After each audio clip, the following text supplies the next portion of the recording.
अस्सलाम वालेकुम, मैं हूं डॉक्टर ताहिरा और आप प्रोग्राम देख रहे हैं सेहत सबके लिए।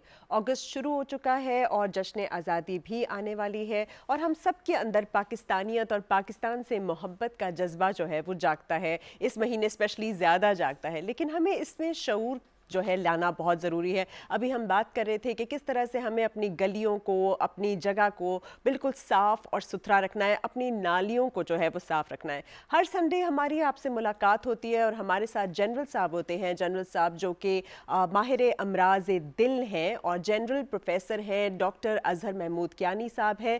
वो जो है इनकी सबसे अच्छी बात यह है कि ये हिलाल इम्तियाज़ भी हैं और ये एक्स जो है फॉर्मर कमांडेंट AFIC भी रह चुके हैं और फिर वहाँ के एग्जीक्यूटिव डायरेक्टर ऑफ RIC भी रह चुके हैं, physician to the prime minister and personal physician to the prime minister और प्रेसिडेंट भी रह चुके हैं। ये सब बताने का आपको मकसद ये है कि जब हम पाकिस्तान से मोहब्बत की बात करते हैं तो ये इस तरह के जो लोग होते हैं वो असल लोग होते हैं जिन्होंने कंट्रीब्यूट किया होता है सोसाइटी को, और कंट्रीब्यूट सिर्फ उस वक्त एक मॉनेटरी अंदाज में नहीं किया होता बल्कि सोशली किया होता है। RIC में जो कुछ अब है या AFIC में जो कुछ आप देखते हैं या पूरे जो हमारे यहाँ हार्ट स्ट्रक्चर है, हार्ट डिजीज़ और हार्ट हेल्थ को लेकर जितनी भी फैसिलिटीज़ मौजूद है उन्हें बिल्कुल स्टेट ऑफ द आर्ट बनाना, उन्हें आम पब्लिक के लिए जो है अवेलेबल करना, ये सारा कुछ जो है एक हुब्बे वतनी में और सर्विस टू द कंट्री में आता है। इसलिए क्योंकि हम अपने जितने भी लोग हैं जो देख रहे हैं हमें, उनकी सर्विस के लिए बैठे हुए हैं। इसलिए हर संडे जो है यहाँ पे कार्डियोलॉजी क्लिनिक होता है, मतलब अमराज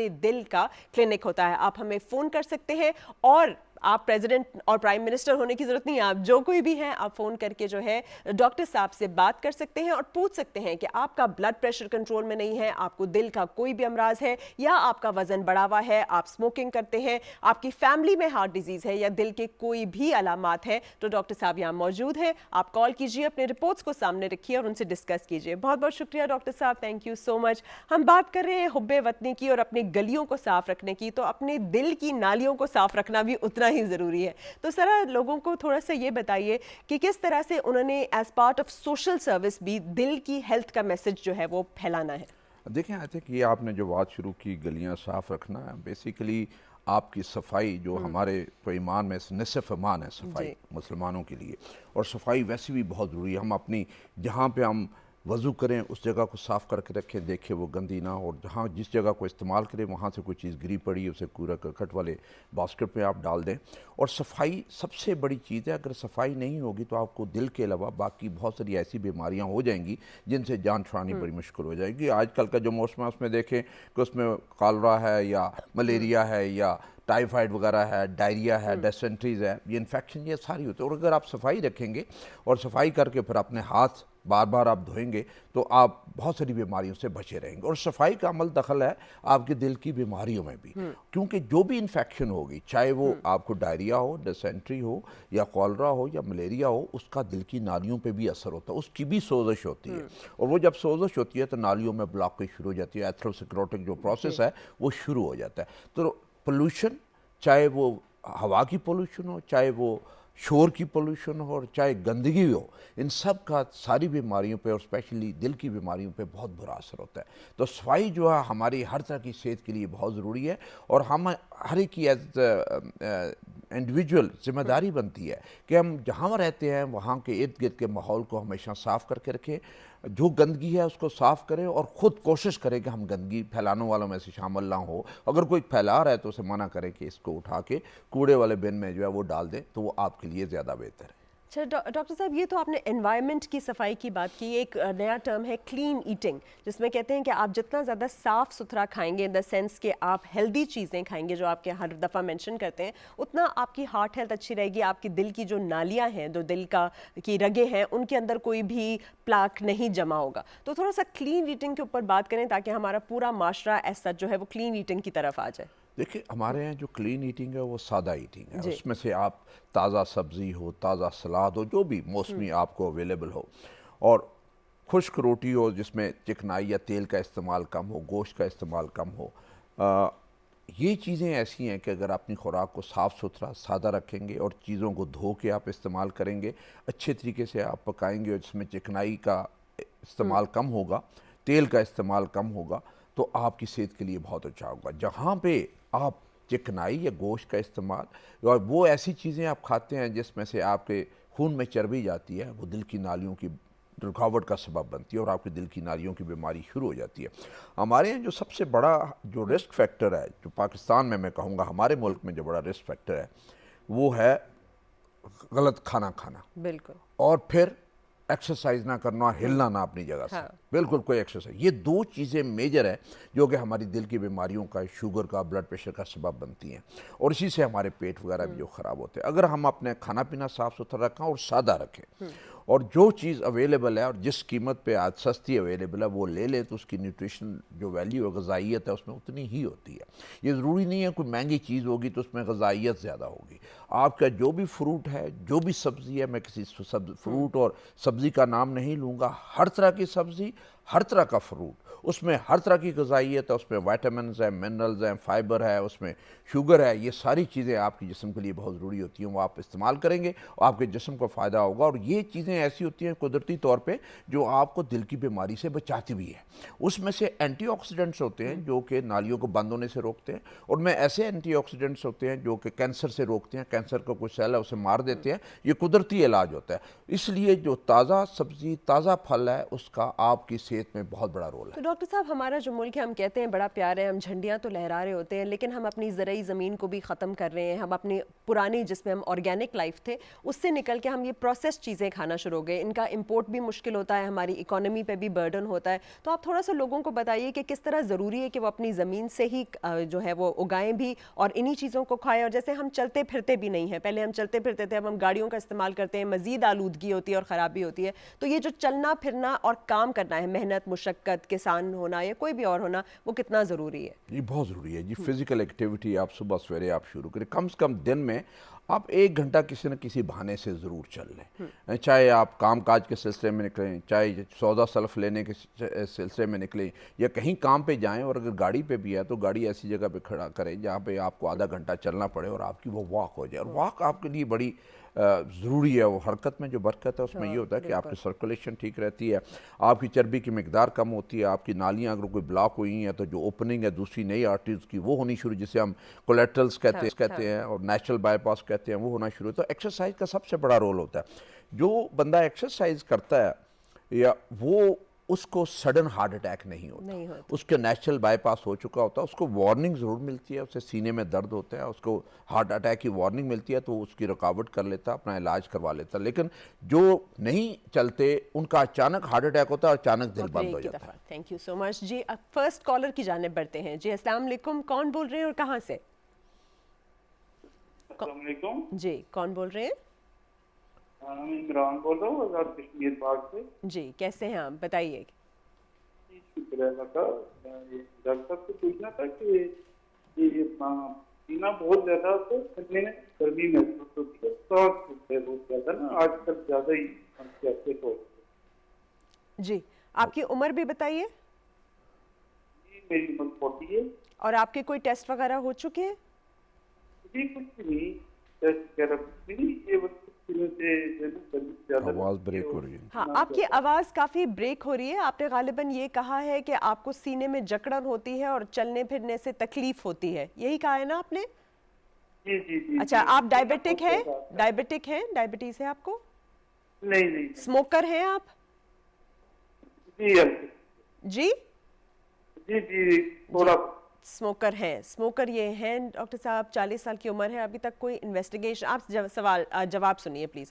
इन्वेस्टिगेशन नहीं हुई है, लेकिन ये कह रहे हैं कि इनको सीने में जकड़न और वो हो रहा है, तो आप उनको टेस्ट एडवाइस कर दीजिए, जाके ये इन्वेस्टिगेट कर लें। देखिए, इनकी उम्र 40 साल है, स्मोकर हैं और चलने से सीने में जलन होती है, और ये मेन सिम्टम है दिल के बीमारी का, और जिसमें हार्ट अटैक होता है।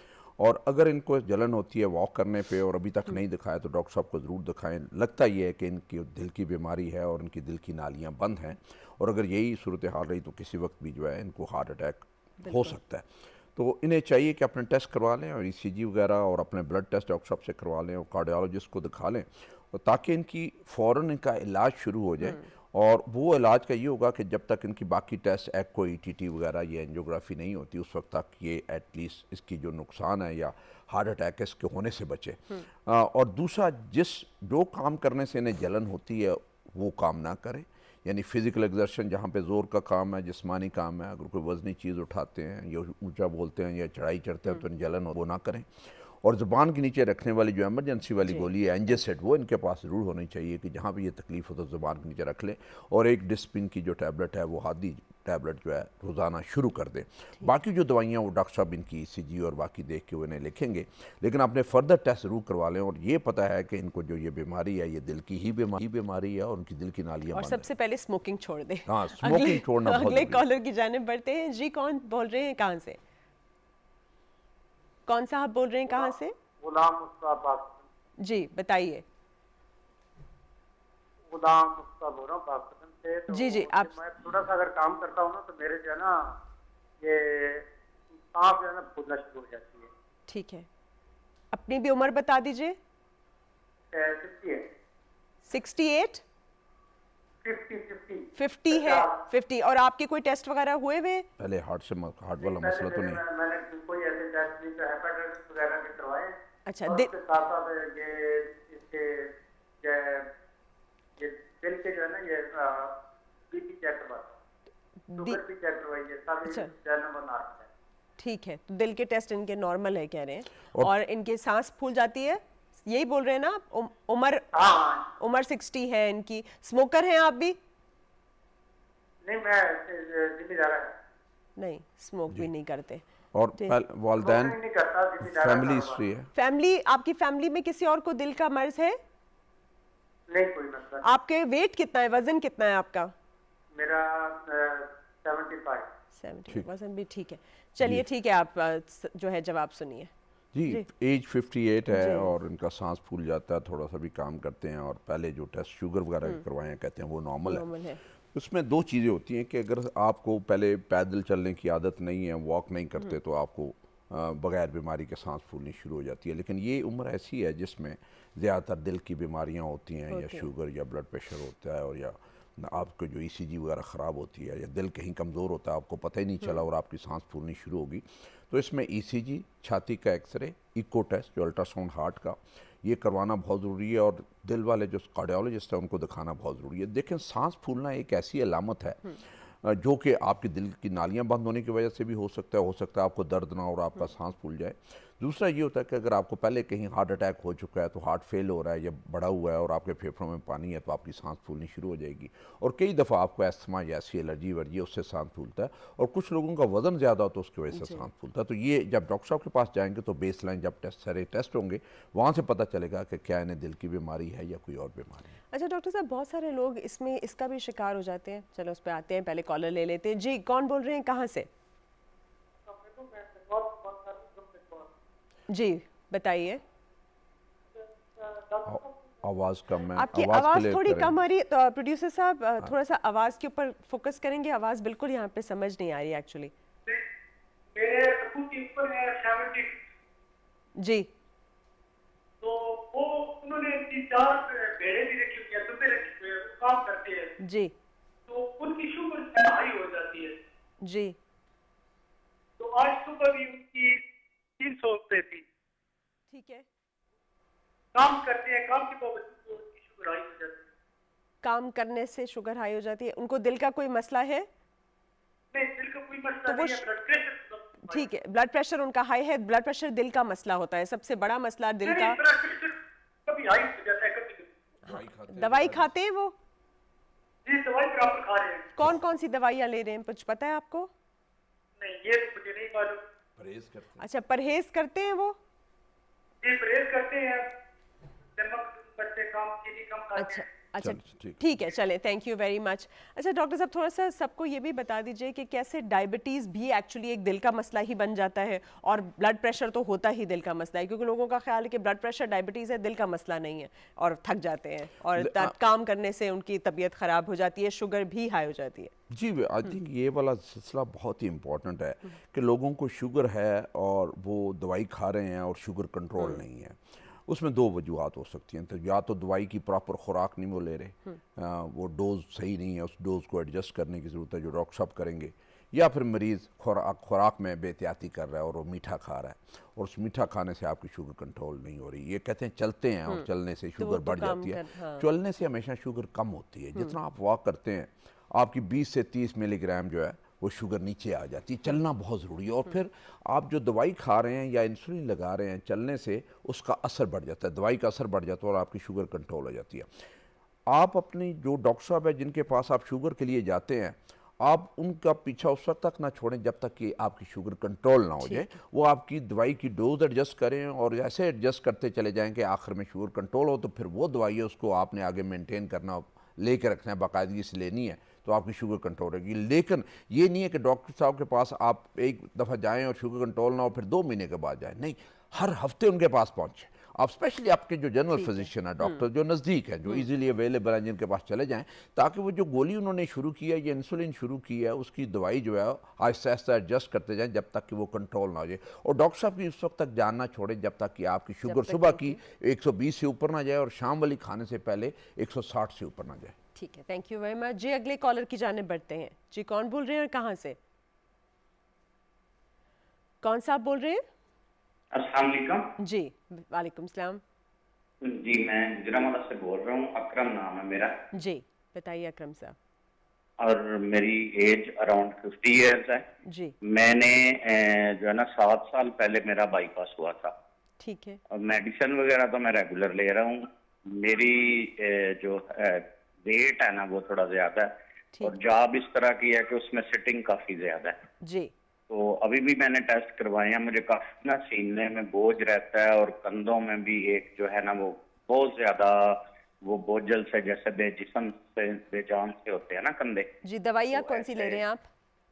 दवाइयाँ मैं हार्ट की ले रहा हूँ, अगर आप कहते हैं तो मैं नाम भी बता सकता हूँ उसमें। बताइए नाम प्लीज। उसमें मैं मॉर्निंग में ले रहा हूँ, बिस्कार्ड है उसमें 2.5 वाली, और साथ में जो है ना वो मैं एक स्कार्ड है 75 वो ले रहा हूँ, और दूसरे शाम में मैं एडवांस 16 वाली ले रहा हूँ और लिपिगेट साथ में ले रहा हूँ जी। तो अभी मैंने जो है ना वो टेस्ट करवाए थे सारे, मतलब एको वगैरह भी, LFT RFT और दूसरे सारे ब्लड के, वो तो बाकी तो ठीक आए हैं, लेकिन इसमें प्री डायबिटिक जो है ना वो अभी मुझे हुआ है जी। जो HbA1c होता है उसमें भी मैंने देखा है, तो वो 6.3 था मेरा। तो अभी मेरा सांस जो है ना वो बड़ी जल्दी फूल जाता है। ETT करवाई? मतलब आपकी मेडिसिन तो मैं ETT रेगुलर है, तो वाक नहीं है मेरी। ETT हुआ था आपका? जी ETT नहीं हुआ। नहीं हुआ? मैं सजेस्ट नहीं किया। सजेस्ट नहीं किया।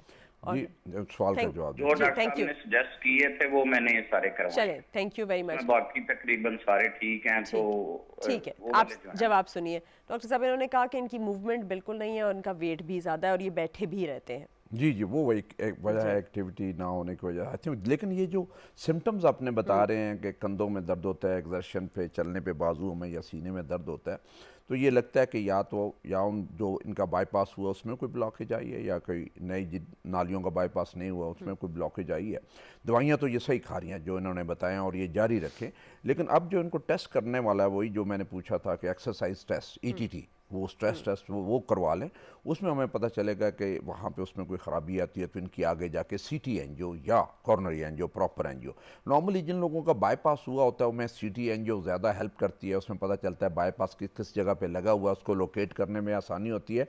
और वो नॉन इन्वेजिव टेस्ट है जो हमें बता देता है जी कि हमें इनकी नालियाँ बाईपास बंद भी हैं कि नहीं, क्या हमें एंजियोग्राफी आगे करनी चाहिए कि नहीं करनी चाहिए। अगर तो बाईपास खुले हुए हैं तो फर्स्ट क्लास, फिर ठीक है, आप अपनी मेडिसिन एडजस्ट करें और साथ ही आप मरीज को कहिए आप दवाइयाँ लेते रहें।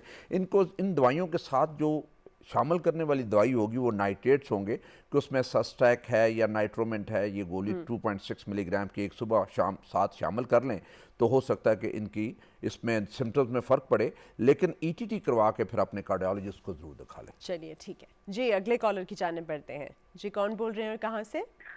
जी मैं अहमद बोल रहा हूँ इस्लामाबाद से। जी अहमद साहब बताइए। अच्छा, मेरा करीबन 3 साल पहले मुझे एक स्टंट डाला था और अब मैं मुख्तलिफ मेडिसिन वगैरह जो है वो, एक तो मैं कोवसल ले रहा हूँ, एक लोप्रीन ले रहा हूँ, और दूसरी जो होती है इसके लिए कम करने के लिए लिपिगेट वगैरह जो ले रहा हूँ। जी। लेकिन उनकी वजह से ये मेडिसिन मुझे इशू ये होता है कि मेरे जॉइंट्स वगैरह में दर्द रहता है, ठीक है। और थोड़े से कंधे वगैरह भी भारी से रहते हैं, और इस वजह से ये होता है कि मुझे बात मेडिसिन दो तीन महीने चेंज भी करवाई है, कोवक्सल से फिर कोवर्सम इस तरह की चेंज होती रही हैं। जी RIC में मैं चेक करवा रहा हूँ, जी और सांस वगैरह सम टाइम फूल जाता है ना, अगर वॉक वगैरह तो मैं थोड़ी बहुत करता हूँ लेकिन इतनी एक्सेसिव नहीं है। अच्छा, उम्र बता दीजिए अपनी। मेरी 45 ईयर है, और ये हमारी फैमिली हिस्ट्री भी है थोड़ी सी ना आपसे कार्डिक की। सिगरेट पीते हैं आप? नहीं। ठीक है। आपकी फैमिली में आप इनसे कम उम्र में किसी को हार्ट का मसला हुआ? हाँ, आपसे कम उम्र में किसी को हार्ट का मसला हुआ है? जी, मेरी छोटी सिस्टर है, उसका इधर ही RIC से बाईपास हुआ था, 33 ईयर है उसकी एज। अच्छा, और रीजन क्या था, कुछ बताया था उन्होंने?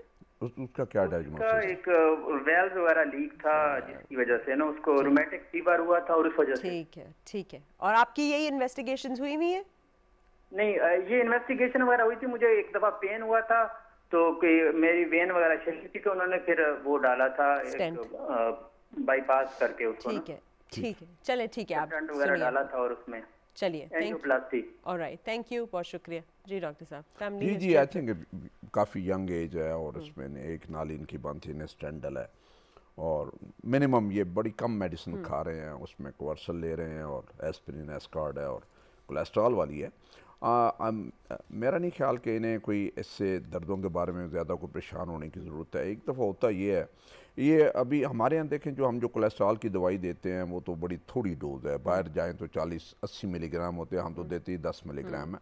लेकिन मरीज़ के ज़हन में दाएं बाएं से सुन के जी इससे दर्दें होती हैं, उसको वैसी दर्दें होनी शुरू हो जाती हैं, और चाहे वो एक्स एंड पेन्स होते हैं, मस्कुलर एक्स एंड पेन्स हैं, मायोसाइटिस वगैरह, कुछ लोगों very come, I think less than 1% को मायोसाइटिस होता है। ठीक है। और वो मरीज़ का जो डॉक्टर का रीअश्योर कराना बहुत ज़रूरी है। इनको चाहिए कि अपने जो टेस्ट है हर 3 महीने के बाद शुगर, ब्लड प्रेशर, इसके यूरिया क्रेटिनिन और लिपिड प्रोफाइल, यूरिक एसिड वगैरह, ये टेस्ट इनके होने चाहिए। और जो इनका कोलेस्ट्रॉल है उसको कम 150-60 के करीब होना चाहिए। इनका LDL कोलेस्ट्रॉल 70 से कम होना चाहिए। HDL कोशिश इनकी होनी चाहिए कि 40 से ऊपर का हो, और रोज़ाना कम से कम आधा घंटा वॉक करें। और ये वॉक जो है इनके नुस्खे का हिस्सा है, दवाई है ये। लेकिन ये कह रहे हैं ना, मैं नहीं कर पाता, मुझे एग्जर्शन हो जाती है। नहीं, वो इधर एग्जर्शन है, वो साइकोलॉजिकली डाउन होते हैं, ये नहीं वॉक करना चाहते। मैं आपका आई थिंक मरीज को कन्विंस वॉक के करना, और वॉक जो है सबसे जिसमें पैसा को नहीं लगता, बगैर पैसे के मुफ्त में ये आपकी दवाई है जो आपने लेनी, और आप नहीं लेते। जहाँ पे पैसा लगता है वहाँ पे वो कर लेते हैं, लेकिन वो वॉक नहीं करते। उनके जो एक्स एंड पेन्स है, आई थिंक वो डॉक्टर साहब के पास जाएं, वो टेस्ट करें, अगर वो टेस्ट ठीक है तो कोई फिक्र वाली बात नहीं है। और अब ये जो जहन में घुस जाती है ना कि जी कि अब तो मैं दिल की तकलीफ हो गई है, मैं नॉर्मल नहीं रहा, और मुझे अभी ये दर्दें जो है बीमारी की वजह से, ये बीमारी की वजह से दर्दें नहीं है, ये आपकी सुस्ती और कायली की वजह से दर्दें हैं। और दवाइयाँ खा के अपने डॉक्टर साहब से पूछें, वो इन दर्दों का इलाज करेंगे, और आप चलना शुरू करें। 46 एज है, अगर उन्होंने वॉक ना की तो 1-2 साल के बाद दोबारा स्टैंड बंद हो जाएंगे। कैसे किसी भी चीज को रख दें तो उसे जंग लग जाता है, तो आपने वही सोचना है कि जंग नहीं लगने देना। अपने जोड़ों को हिलाते रहेंगे तो आपका दिमाग भी, और आपकी जोड़ भी, और आपका दिल भी, सब के सब जो है बिल्कुल ठीक रहेंगे। अगले कॉलर की जाने बढ़ते हैं। जी, कौन बोल रहे हैं, कहाँ से? मोहम्मद हुसैन बात कर रहा हूँ, सिब्बी बलूचिस्तान से। जी, सिब्बी बलूचिस्तान, गर्म जगह, बताइए। से मेरा शुगर कम नहीं हो रहा है, मैंने दवाई ली थी कराची से। जी, शुगर एक 214, 20, 25 और कम नहीं हो रहा। पहले 130 था, अभी शुगर हाई हो गया है। जी, दिल का कोई मर्ज है इसके साथ एसोसिएटेड? नहीं, कुछ भी नहीं? दिल का कोई मर्ज नहीं। ब्लड प्रेशर है, थोड़ा सा ब्लड प्रेशर भी रहता है। मैं इनसे सवाल करता हाँ, हूं, आप दवाई कौन सी ले रहे हैं शुगर के लिए? डायो प्लस है वो ले रहा हूँ। डायो प्लस है, डाया मैक्रो है 30 mg, और इनोसीटा है 50 रुपये का 850। अच्छा, तो ये अभी आपकी सुबह की बगैर खाए पिए कितनी होती है? सुबह मुंह यारे मैंने नाश्ते करने से पहले ये डाया मैक्रो लेता हूँ 30 mg। नहीं, आपकी शुगर कितनी होती है? सुबह की शुगर कितनी होती है? 190। और शाम वाली खाने से पहले? खाने से पहले वो कभी है 240 है, कभी 30 है। अच्छा, आप 3 गोलियां ले रहे हैं शुगर की? जी जी। आपको कराची जाने की जरूरत नहीं है? सिब्बी में डॉक्टर साहब कोई नहीं है?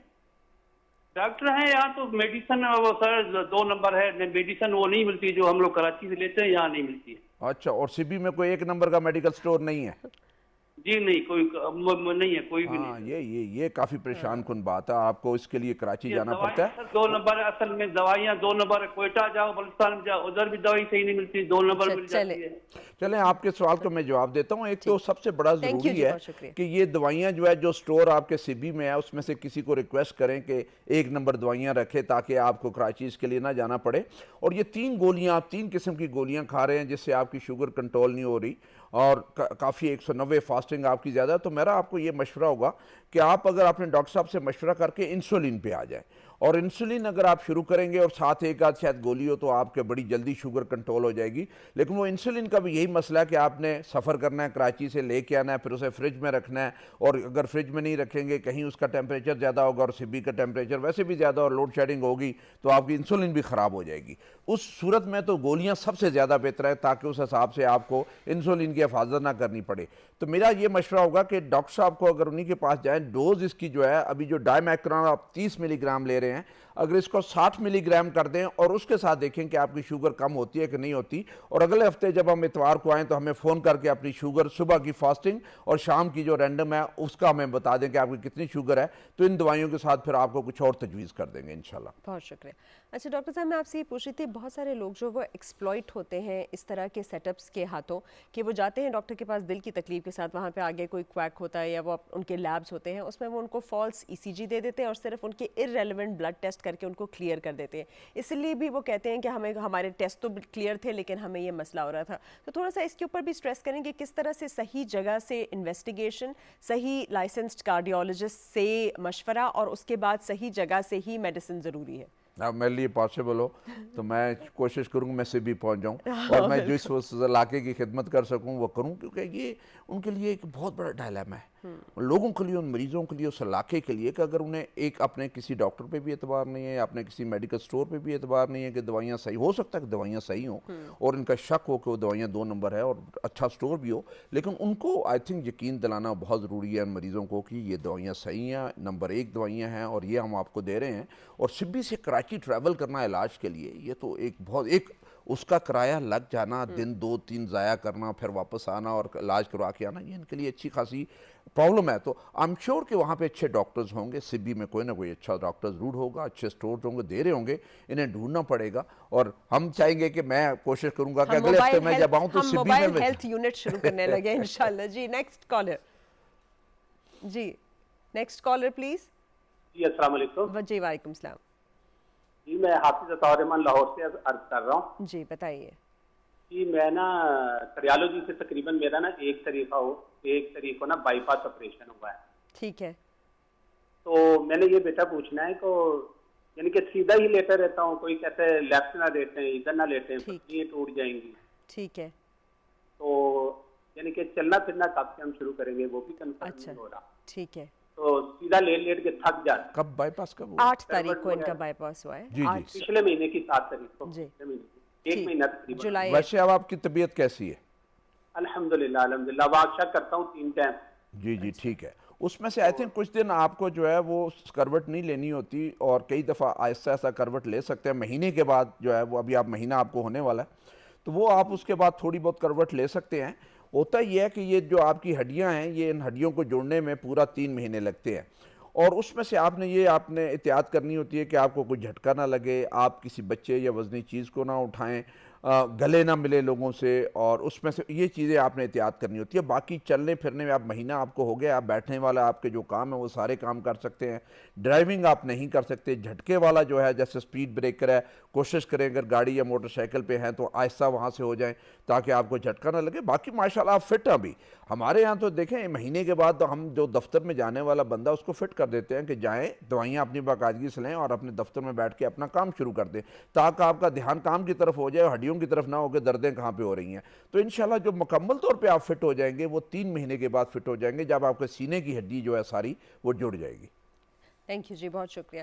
तो डॉक्टर साहब, मैं ये खुद पूछना चाहती हूँ कि ये जो कोएंजाइम Q10 है या फिर ओमेगा 3 फैटी एसिड है, इनका क्या रोल है हार्ट हेल्थ में? ये एज हार्ट सप्लीमेंट इतना ज़्यादा क्यों दिया जा रहा होता है? ये देखिए जी, मैं तो बहुत कम देता हूँ, सप्लीमेंट आपकी जो मेन मेडिसिन हैं वो नहीं चाहिए। वाइटामिन्स मेरी प्रिस्क्रिप्शन पे बहुत कम होगा, पेशेंट की रिक्वेस्ट पे होता है जी मुझे दे दें। आपके वाइटामिन्स और मिनरल्स आपकी डाइट में इतने ज़्यादा होते हैं, आपके खाने में ज़्यादा होते हैं, आपकी सब्जियों और आपके फ्रूट में बहुत ज़्यादा होते हैं। ये जो हम कैप्सूल और गोली की शक्ल में वाइटामिन्स लेते हैं, इनका तो फ़ायदा ही कोई नहीं होता। अच्छा। बहुत कम फ़ायदा होता है। आपकी डेली की जो खुराक है ना, जो भी आप फ्रूट और सब्जी लेते हैं, सलाद लेते हैं, गोश्त लेते हैं, उसमें वाइटामिन इतने होते हैं कि आपकी रोज़ाना की जो ज़रूरत है वो पूरी हो जाती है। और ये जो फालतू वाइटामिन होता है जो गोली और कैप्सूल की शक्ल में खाते हैं, वो आपकी किडनी उठा के यूरिन की शक्ल में बाहर फेंक देती है और उसे बॉडी एक्सेप्ट नहीं करती। और वो हम पैसे दे रहे होते हैं सिर्फ फार्मा वालों को, दवाई वाली कंपनी के लिए। डॉक्टर साहब ये बार बार बोलें, क्योंकि आजकल ये बहुत हो गया है कि हर सेलिब्रिटी भी उठ के, कोई भी इंसान उठ के किसी भी कंपनी की मल्टीविटामिन को जो है एंडोर्स करने लगता है और सपोर्ट्स हार्ट हेल्थ उस पर बड़ा बड़ा लिखा होता है। So please make it clear to them. जी अस्सलाम वालेकुम, कौन बोल रहे हैं, कहाँ से? अस्सलाम वालेकुम। अस्सलाम वालेकुम जी, कौन बोल रही है, कहाँ से? मिसेस फहीम बोल रही हूँ, Islamabad. Thank you so much for calling us, हमारी सबसे रेगुलर कॉलर। जी पूछिए। जी मैं सर से एक बात पूछनी थी जो सबको सुनना होगा और फिर ज़ाहिर अमल भी करेंगे। जी जी सर अस्सलाम वालेकुम सर। जी वालेकुम सलाम जी। सर मैंने ये पूछना था कि जैसे हार्ट के होते हैं, डॉक्टर होते हैं, तो सब ही एक्सपर्ट होते हैं या जब इंसान जाए तो एक्सपर्ट ढूंढे और उसके पास जाए?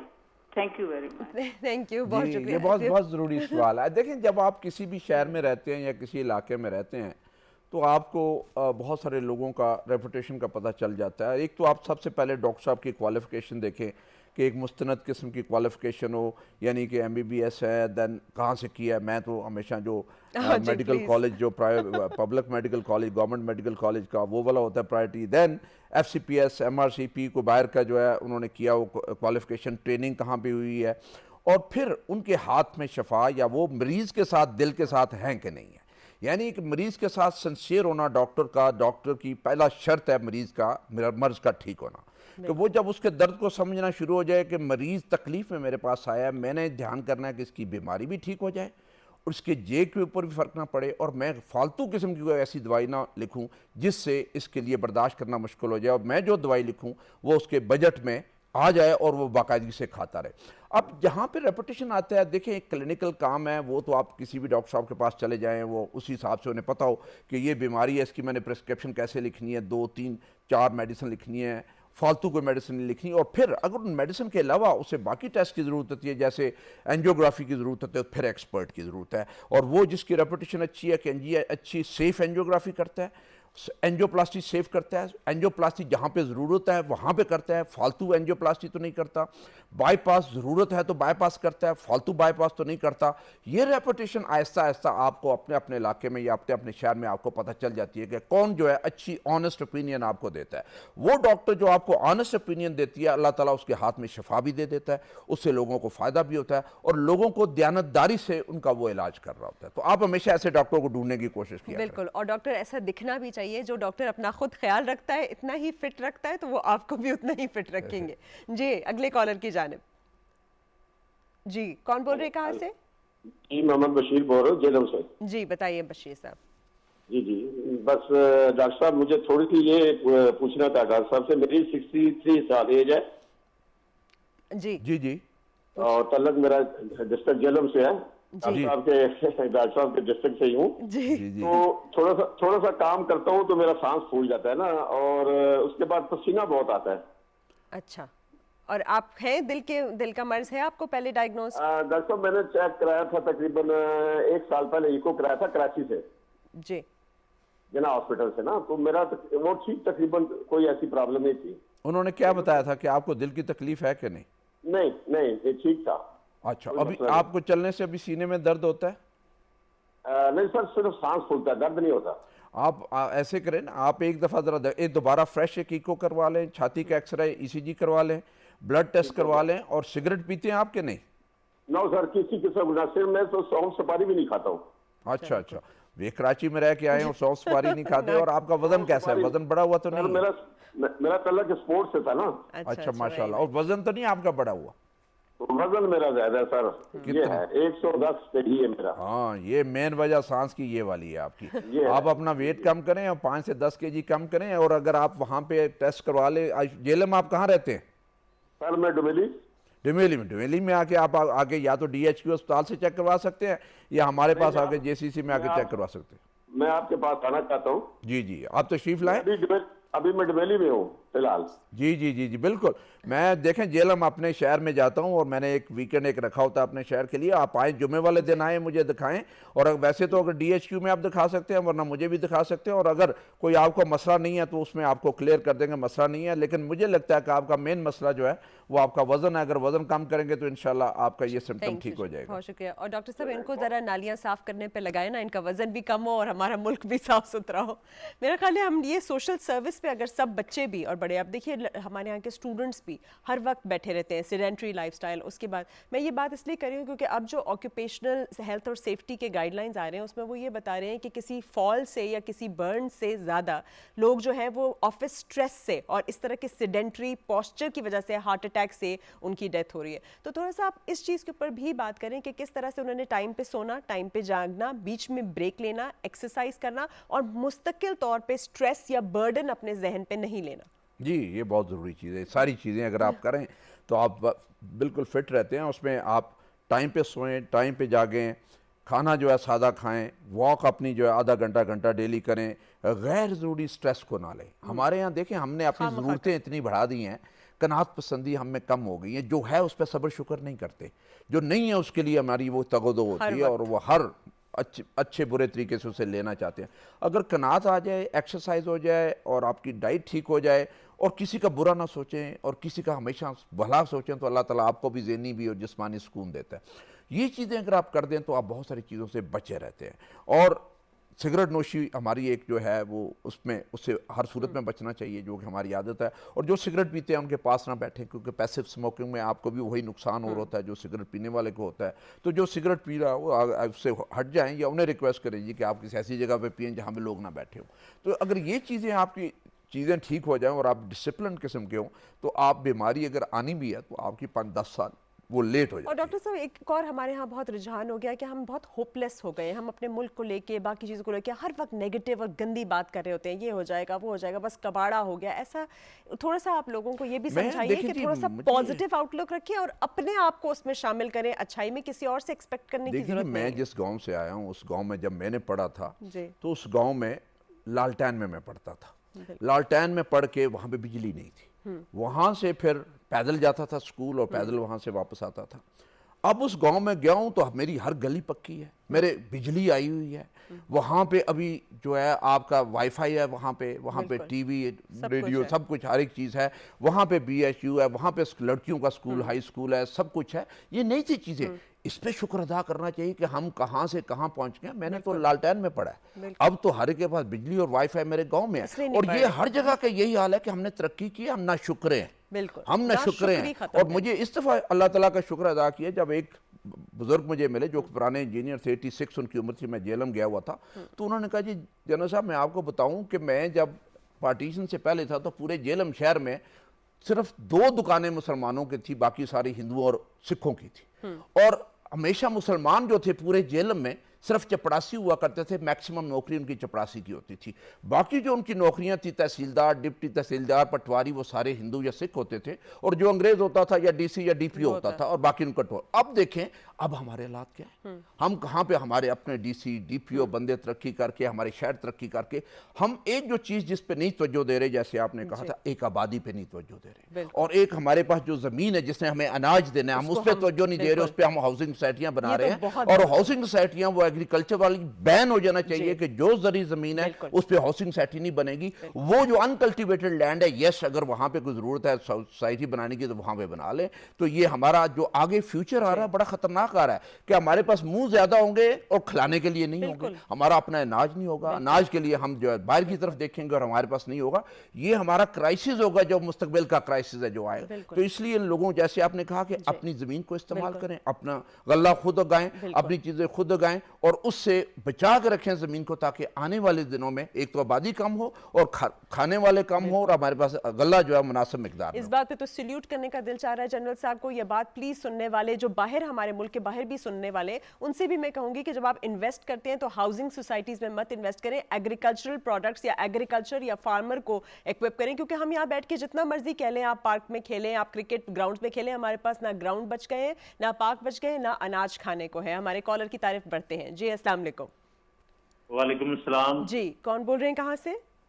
मैं आफ्ताब हयात बोल रहा हूँ इस्लामाबाद से। जी बताइए। अच्छा, मेरा सवाल जनरल साहब से ये था कि मैंने स्टंट दिलवाया था AFIC के। जी।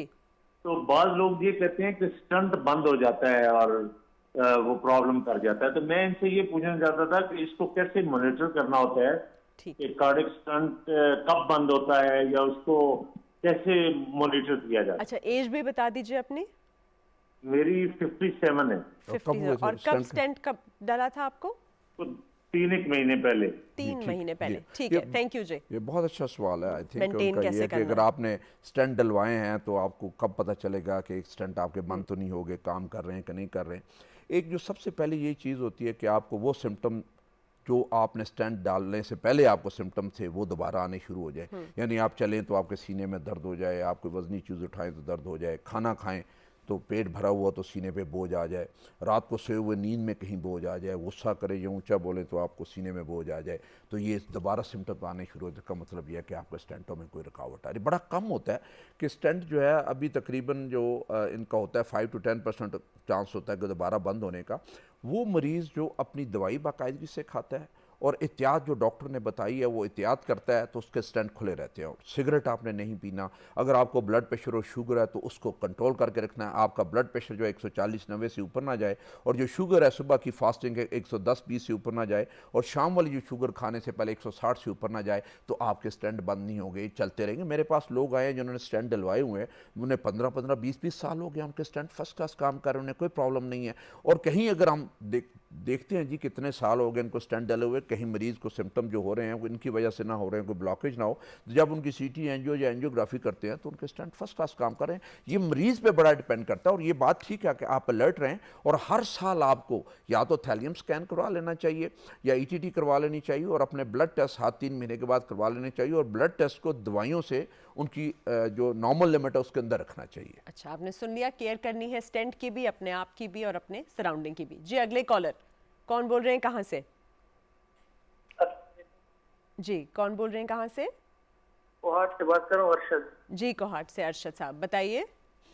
डॉक्टर साहब से मेरा ये सवाल है कि मेरा वालिद है ना, वो 46 साल उम्र है उसका जी। तो उसका जो है ना, एक तो यानी उसका दिल का मसला है, एक तो उसको कान की नहीं रुकती है ना, कान की दवाई भी साथ साथ देते लेकिन उसको कान की रुकती नहीं है। दूसरा साथ जो दवाई खाते हैं दिल उधर से जो है ना उसका एलर्जी हो जाती है, साथ एलर्जी भी होती है, तो परहेज भी वो करते हैं और साथ वाकशा भी, हम खेती बाड़ी करते हैं वाकशा कर लेते हैं ना, तो ये कांसी के साथ हम क्या होना चाहिए कि उसको कांसी हो? ठीक, दवाइयाँ कौन कौन सी ले रहे हैं? दवाइयाँ तो अभी मुझे नाम पता नहीं है, दवाइयाँ तो उसको महीने का देता है डॉक्टर है उसको। अच्छा, सोजिश भी होती है उनको? हाँ, सोजिश भी होते हैं, आंखों से आंसू भी आ जाते हैं और कांसी भी साथ होता है। ठीक है। फिर जो है ना वो हम आजकल तो गर्मी है ना, उसको पिला लेते तो उसको फिर एलर्जी हो जाती है। ठीक है, और साथ वाक गड्डी लेकर दे, वजन भी उसका इतना नहीं है, ये नहीं कम है वजन उसको। ठीक है, चलें, बहुत शुक्रिया। और शुगर वगैरह नहीं है? नहीं है, शुगर वगैरह नहीं है। ठीक है जी। आई थिंक उसमें से मेन मसला वो कहते हैं कि हार्ट वाला मसला है, दवाइयाँ खा रहे हैं लेकिन साथ उन्हें खांसी और आंखों में पानी आना शुरू हो जाता है, तो ये एलर्जी वगैरह जो उस तरह की चीज़ लगती है, और इन्हें चाहिए कि डॉक्टर साहब को दिखाएं। और एक तो देखना यह है कि उस एलर्जी की वजह से कहीं इन्हें दमे का इशू तो नहीं है, सांस की नालियाँ तंग तो नहीं हो जाती, और वो अगर हैं तो फिर उस एलर्जी की दवाइयाँ हैं जो कि लेनी पड़ती हैं, वो देना पड़ेगा। और कई दफ़ा होता है, ये दवाइयों का इसलिए पूछा था कि दवाइयाँ जो भी कॉलर है उन्हें सामने नुस्खा पड़ा हुआ, मैं दवाइयाँ बता दिया करें। कई दफ़ा दवाइयों की वजह से खांसी हो रही होती है, कुछ दवाइयाँ ऐसी हैं जो खांसी ड्राई कफ करती हैं, तो हमने फिर बताना होता है कि ये दवाई बंद करें, इस जगह दूसरी दवाई ले लें। तो लेकिन इन्हें चाहिए कि डॉक्टर साहब को जरूर दिखाएं, क्योंकि लगता ये है कि इनको एलर्जी वाला इशू है, एक दफ़ा वो ज़रा चेक कर लें। डॉक्टर साहब, जब खांसी और स्वेलिंग की बात करें और हार्ट फेलियर का भी जहन में आता है तो थोड़ा सा वो भी बताइएगा। एक कॉलर पहले ले लेते हैं। जी अस्सलाम वालेकुम। जी वालेकुम सलाम। जी कौन बोल रहे हैं, कहाँ से? जी, मोहम्मद अख्तर बात कर रहा हूँ रावलपिंडी से ना। जी बताइए। तो मैं जरा सा भी हार्ड काम करता हूँ ना तो दिल की धड़कन एकदम से बहुत तेज हो जाती है और सीढ़ियाँ चढ़ने से सांस फूलता है बहुत। उम्र बता दीजिए अपनी। 45। और आपके कोई हुए हुए दिल के टेस्ट पहले डायग्नोज हुआ है कुछ? नहीं, इससे पहले नहीं हुआ। डायबिटिक हूँ मैं तकरीबन 6 साल से। कंट्रोल रहती है? कंट्रोल्ड है आपकी डायबिटीज, शुगर कंट्रोल्ड है? जी कंट्रोल ही है। ठीक है। स्मोकर तो नहीं? स्मोकर हैं आप? जी जॉब करता हूँ, गवर्नमेंट जॉब। नहीं, स्मोक करते हैं गवर्नमेंट जॉब और स्मोकिंग स्मोकर नहीं हूँ। अच्छा चलिए ठीक है। और वॉक वगैरह है, पैदल चलते हैं? पैदल चलते हैं? नहीं, कम ही चलना होता है। अच्छा, कम चलना होता है। भाई 45 इयर्स की उम्र है, सुनिए आप, जब आप डायबिटिक हैं और चलते नहीं हैं। देखें, जिनको डायबिटीज़ 5 साल से ऊपर हो जाए, और उस डायबिटीज़ जो है ना वो 5 साल लेट डायग्नोज होती है। जब आपको डायग्नोज होती है तो आपको पहले पिछले 5 साल से प्री डायबिटिक वाला सिलसिला वो चल रहा होता है और आपको नुकसान दे रही होती है। तो वो 5 साल, अगर 5 साल बाद में 10 साल हो जाएं तो आपको ज़्यादातर होता ही है कि एथेरोस्क्लेरोटिक प्रोसेस, जो नालियाँ बंद करने वाला प्रोसेस है, वो शुरू हो चुका होता है। तो उसमें बड़ा ज़रूरी है कि जितने भी शुगर वाले मरीज़ हैं उनका साल में एक दफ़ा ETT ज़रूर हो जाना चाहिए, एको ज़रूर होना चाहिए। शुगर वालों में होता है कि छोटे छोटे कई दफ़ा हार्ट अटैक होते रहते हैं और वो माइनर हार्ट अटैक होके तो उनकी जो कार्डियोमायोपैथी, उनका मसल डैमेज होता रहता है और कई दफ़ा हार्ट का साइज़ बढ़ जाता है और हार्ट कमज़ोर होकर हार्ट फेलियर जो है वो होना शुरू हो जाता है। तो पता नहीं चलता वो, फिर जब आपको इन चीज़ों से पता चलता है, फिर आगे जाके एंजियोग्राफी करते हैं तो पता चलता है कि बड़ी मेन नालियाँ बंद हैं।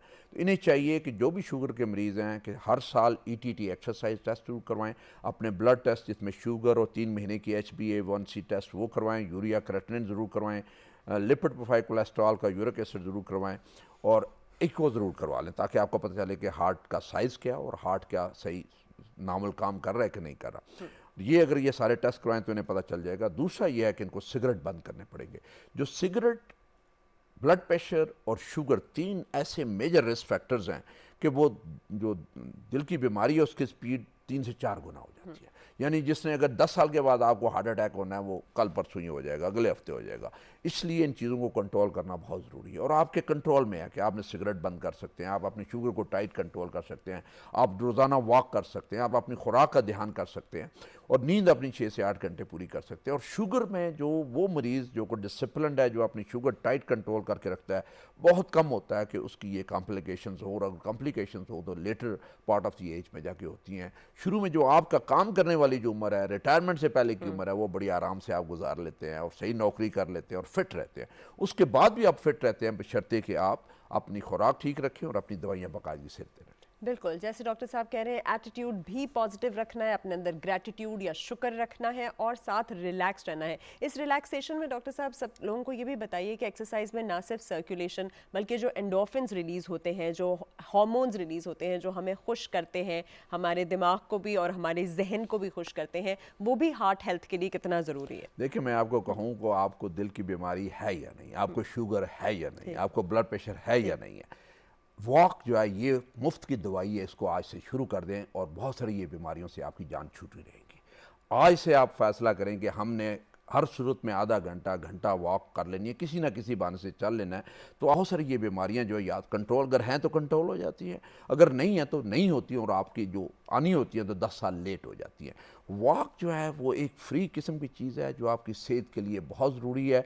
आपके जोड़ों को फिट रखती है, आपकी नालियों को खुला रखती है, आपके मसल्स को स्ट्रॉन्ग करती है और दिमाग को जो है वो फिट रखती है। और जैसे आपने कहा कि एंडोर्फिन्स चलने से होते हैं और रिलैक्सेंट्स होते हैं, वो निकलते हैं और आपको वॉक का मज़ा आता है। और आपको जब एक दफ़ा उस हद तक आप वॉक करें कि आप एंजॉय करना शुरू करें और आपकी आदत बन जाए, और ना करें तो आपको तकलीफ हो कि आज मैंने वॉक नहीं की, उस लेवल पे इसको लेके जाए।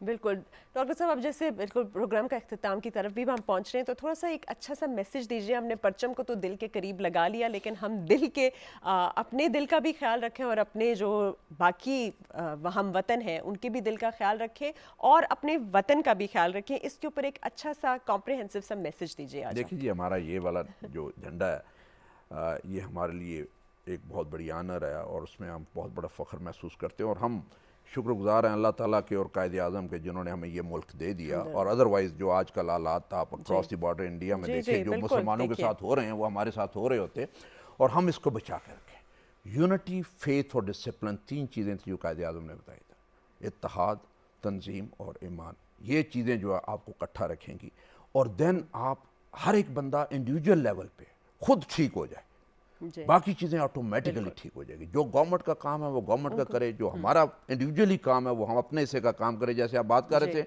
जगह को साफ रखें, अपने आप को सेहतमंद रखें, माहौल को सेहतमंद रखें, फैमिली को सेहतमंद रखें, तो बहुत सारी चीज़ों से बच सकते हैं। अब देखें, एक बीमारी जब आ जाए तो उसका बहुत बड़ा खर्चा है, उसकी तशखीस का खर्चा, उसके इलाज का खर्चा, और करोड़ों लाखों में चला जाता है।